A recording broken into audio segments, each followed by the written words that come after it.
Яг л өглөө кофегаа уусан мэт өдөржингөө эрч хүчтэй байх тасгалыг хамтдаа хийцгээе. Хийх аргачлал маш энгийн.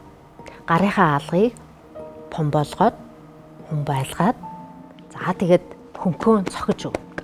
За ингэж зохихдоо илүү нөгөө нэмгэн арьстай газрууд дээр илүү сайн цохиж өгвөл үр дүн сайтай байдаг.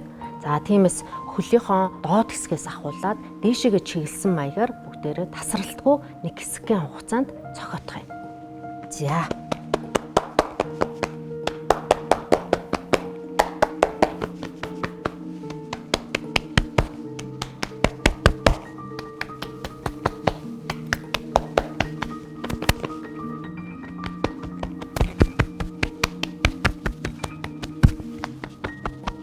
За ингээд нүрийнхээ хэсгийг хөнхөн алгадаад өгье.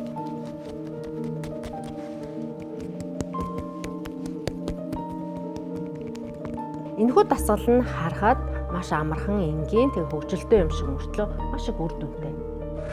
За тэгэхээр шүнжэнгөө амарсан байсан бидний эд эсийг сэргээж, за цусны урсгал болон тунгалгын урсгалын эргэлтийг сайжруулна. За цаашлаад бидний өдрийн турш эрч хүчтэй байхад тусалж өгөх юм аа. Ингээд дасгал хийсэнд баярлалаа.